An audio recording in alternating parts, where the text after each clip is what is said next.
ভগবান গীতায় বলছেন, হে ধনঞ্জয়, আমার থেকে শ্রেষ্ঠ আর কেউ নেই। সূত্রে যেমন মণি সমূহ গাথা থাকে, তেমনি সমস্ত বিশ্বই আমাতে ওতপ্রোতভাবে অবস্থান করে। আজকে আমরা এই শ্লোকটি পাঠ করব এবং তার তাৎপর্য প্রভুপাদ যা দিয়েছেন সেটাও পাঠ করব। তার আগে মঙ্গলাচরণ। ওম অজ্ঞানতিমিরান্ধস্য জ্ঞানাঞ্জনা শলাকায়া চক্ষুর্মৃতং যেন তস্मै শ্রী গুরুবে নমঃ। শ্রী চৈতন্য মনোভীষ্টং স্থাপিতং যেন ভূতলে স্বয়ং রূপম কদামহং দদাতি স্বপদান্তিকম। হে কৃষ্ণ করুণা সিন্ধু দীন বন্ধু জগৎপতি গোপেশ গোপিকাকান্ত রাধাকান্ত নমস্তে। তপ্ত কাঞ্চন গৌরাঙ্গী রাধে বৃন্দাবনেশ্বরী বিশ্বভানুসুতে দেবী প্রণমামি হরিপ্রিয়ে। বাঞ্ছাকল্পতরুভ্যশ্চ কৃপা সিন্ধুভ্যেব চ পতিতানাং পাবনেভ্যো বৈষ্ণবেভ্যো নমো নমো। জয় শ্রীকৃষ্ণ চৈতন্য প্রভু নিত্যানন্দ শ্রী অদ্বৈত গদাধর শ্রীবাসাদি গৌরভক্তবৃন্দ। হরে কৃষ্ণ কৃষ্ণ কৃষ্ণ হরে হরে, হরে রাম রাম রাম হরে হরে। মূকং করোতি বাচালং পঙ্গুম লঙ্ঘয়তি গিরিম যৎকৃপা তমহং বন্দে পরমানন্দায় মাধব। শিল প্রভুপাদ কি জয়। গ্রন্থরাজ শ্রীমদ্ ভাগবত গীতা যথাযথ জয়। হরে কৃষ্ণ বন্ধুরা, আজকে শ্রীমদ্ ভাগবত গীতা যথাযথের সপ্তম অধ্যায় অর্থাৎ বিজ্ঞান যোগের আমরা 6 নম্বর শ্লোক থেকে পাঠ করা শুরু করব। পাঠের আগে একটা কথা বলি যে আজকে আমার গলাটা ঠিকঠাক নেই, ঠান্ডা লেগেছে, তাই যদি কোনো ভুল ত্রুটি হয় অবশ্যই ক্ষমা করে দিও। শ্লোক নাম্বার 6। এতজ্জনিনি ভূতানি সর্বাণি তুপধারয় অহংকৃত সন্ন্যস্য জগৎ প্রভব প্রলয়স্তথা। অনুবাদে প্রভুপাদ বলছেন, আমার এই উভয় প্রকৃতি থেকে জড় ও চেতন সব কিছু উৎপন্ন হয়েছে। আমার এই উভয় প্রকৃতি থেকে জড় এবং চেতন সব কিছু উৎপন্ন হয়েছে। অতএব আমি সমস্ত জগতের উৎপত্তি ও প্রলয়ের কারণ। ভগবান এখানে অর্জুনকে বলছেন যে তিনি এই জগতের উৎপত্তি এবং প্রলয় মানে ধ্বংসের কারণ। তাৎপর্য, বিশ্ব চরাচরে যা কিছু বর্তমান তা সবই জড়াশক্তি এবং চেতনার কার্য। চেতনার সৃষ্টি আধার এবং জড়া প্রকৃতি এই চেতনার তত্ত্ব দ্বারা রচিত। এমন নয় যে জড়ের বিবর্তনের প্রক্রিয়া কোনো এক পর্যায়ে চেতনার সৃষ্টি হয়েছে। পক্ষান্তরে এই চিন্ময় শক্তি থেকেই জড় জগতের সৃষ্টি হয়েছে। আমাদের এই জড় দেহটিতে চিৎ শক্তি বা আত্মা আছে বলেই এই দেহটির বুদ্ধি হয় এবং বিকাশ হয়। একটি শিশু ধীরে ধীরে বালকে পরিণত হয়, তারপরে সে যুবকে পরিণত হয়, কারণ ভগবানের উৎকৃষ্টা শক্তি আত্মা সেই দেহতে রয়েছে। ঠিক তেমনি এই বিরাট বিশ্ব ব্রহ্মাণ্ডেরও বিকাশ হয় পরমাত্মা বিষ্ণুর অবস্থিতির ফলে। যেমনি একটি শিশু আস্তে আস্তে বালক তারপরে যুবকে পরিণত হয়, কারণ ভগবানের চিৎ শক্তি বা আত্মা তার মধ্যে রয়েছে তাই। আর এই বিশ্ব ব্রহ্মাণ্ডেরও বিকাশ হয় পরমাত্মা বিষ্ণুর অবস্থিতির ফলে। তাই চেতনা এবং জড়শক্তি যাদের সমন্বয়ের ফলে এই বিরাট বিশ্ব ব্রহ্মাণ্ডের প্রকাশ হয়, তারা হচ্ছেন ভগবানের দুটি শক্তি। সুতরাং ভগবান হচ্ছেন সমস্ত সৃষ্টির মূল। ভগবানের অনুসদৃশ অংশ জীব। ভগবানের অনুসদৃশ ক্ষুদ্র থেকে অতি ক্ষুদ্র অংশ হিসাবে মানে আমাদের জীবের এই প্রকাশ ভগবানের অনুসদৃশ অংশ। একটি বাড়ি, একটি কারখানায়, একটি শহর গড়ে তুলতে পারে, কিন্তু সে কখনো কোনো গ্রহ, একটি বিশাল ব্রহ্মাণ্ড গড়তে পারে না। একটি মানুষ একটি কারখানা গড়তে পারে, একটি বাড়ি গড়তে পারে, কিন্তু সে কখনো একটি গ্রহ রচনা করতে পারে না বা এই বিশাল ব্রহ্মাণ্ড রচনা করতে পারে না। এই ব্রহ্মাণ্ডের পরম কারণ হচ্ছেন পরমাত্মা এবং পরম পুরুষ শ্রীকৃষ্ণ বৃহৎ ও ক্ষুদ্র উভয় আত্মার কারণ। সর্বকারণের কারণ হচ্ছে মূল কারণ।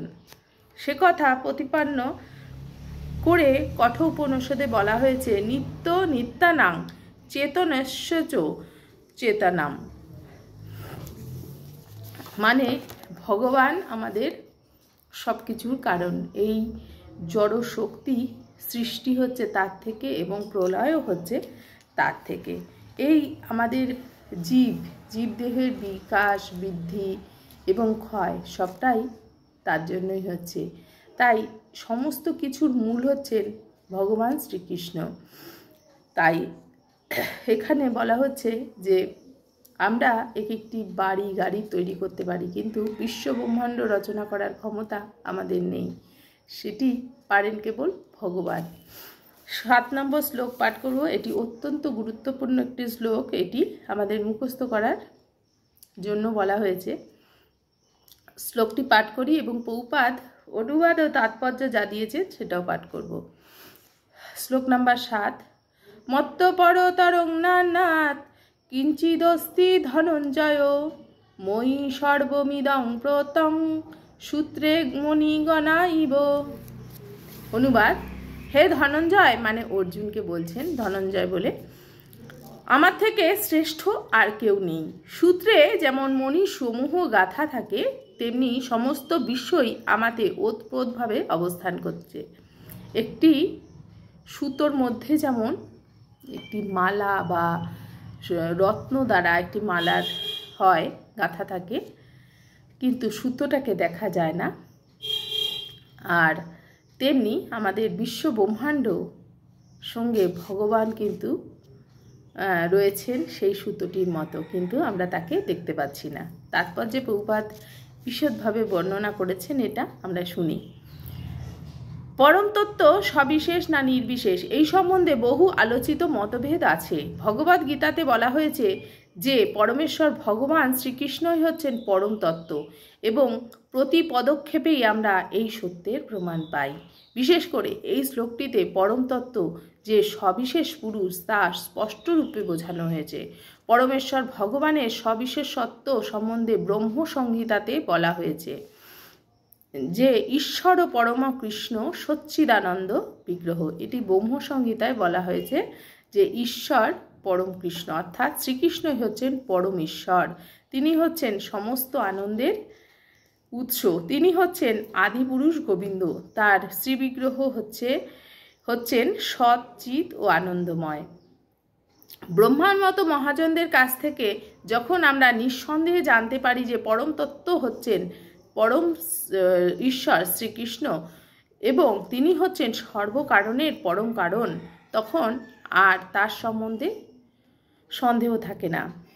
ব্রহ্মসংহিতা হচ্ছে ব্রহ্মার মানে সমস্ত ব্রহ্মা বলেছেন যে কথা, সেই নিয়ে ব্রহ্মসংহিতা। ব্রহ্মসংহিতাতে বলা হচ্ছে যে ভগবানের প্রথম সৃষ্টি করা জীব হচ্ছে ব্রহ্মা।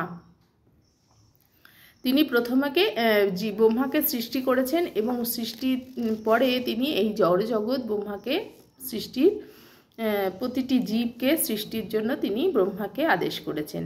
তাই ব্রহ্মা সবার প্রথমে জীব হিসাবে সৃষ্টি হয়েছে।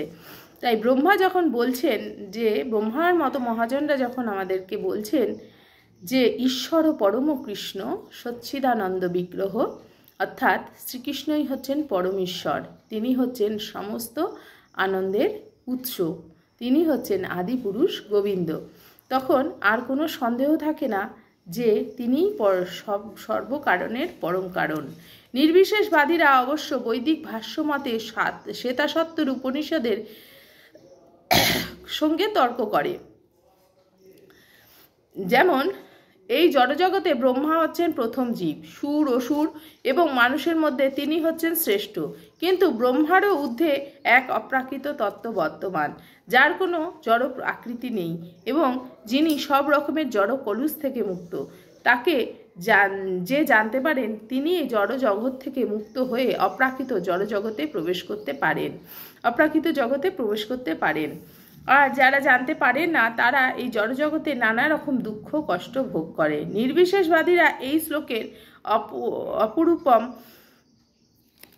শব্দটির উপর বিশেষ গুরুত্ব আরোপ করে। এই অপরূপম শব্দটির অর্থ নির্বিশেষ নয়, এর দ্বারা ভগবানের সচ্চিদানন্দময় অপ্রাকৃত রূপকে নির্দেশ করা হয়েছে, যা ব্রহ্মসংহিতার ওপরে উদ্ধৃত অংশে ব্যক্ত হয়েছে। শ্বেতাসত্তর উপনিষদের অন্যান্য শ্লোকেও সে কথা স্পষ্টভাবে বলা হয়েছে। যেমন, আমি সেই পরমেশ্বরকে জানি যিনি সর্বতোভাবে সংসারের সকল অজ্ঞানতার অন্ধকারের অতীত। যে তাকে জানে সে কেবল জন্ম মৃত্যুর বন্ধন থেকে চিরমুক্তি পেতে পারে। এই পরমেশ্বরের জ্ঞান ব্যতীত কোনো উপায়েই মোক্ষ লাভ করা যায় না। পরম পুরুষের অতীত আর কোনো সত্য নেই, কারণ তিনি হচ্ছেন সর্বশ্রেষ্ঠ। তিনি ক্ষুদ্রতম থেকে ক্ষুদ্রতর এবং মহত্তম থেকে মহত্তর।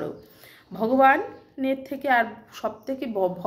থেকে আর সত্য কিছু নেই, কারণ তিনি সর্বশ্রেষ্ঠ।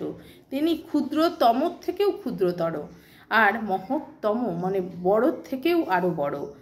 একটি গাছের মতো মৌনভাবে অধিষ্ঠিত রয়েছেন। একটি গাছ যেমন চুপচাপ দাঁড়িয়ে থাকে, তার উপস্থিতি মানে চুপ করে তিনি সে দাঁড়িয়ে থাকে, তেমনি ভগবান আমাদের মধ্যে গাছের মতো দাঁড়িয়ে রয়েছেন।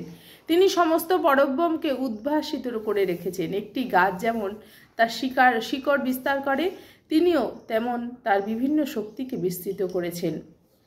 একটি গাছের যেমন নানা রকম শিকড় বিস্তার হয়, তেমনি ভগবানও তার বিভিন্ন শক্তিকে বিস্তৃত করেছেন।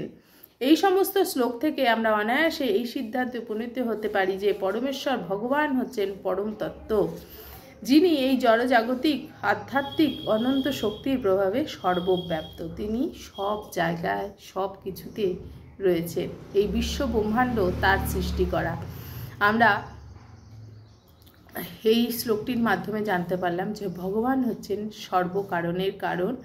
তিনি তার এই জড়জগৎ তিনি সৃষ্টি করেছেন এবং তিনিই ধ্বংস করেন। তার শক্তিকে তিনি বিভিন্নভাবে বিস্তৃত করে রেখেছেন, বিভিন্ন দেবদেবীর মাধ্যমে বিস্তৃত করে রেখেছেন। তাদেরকে কিছু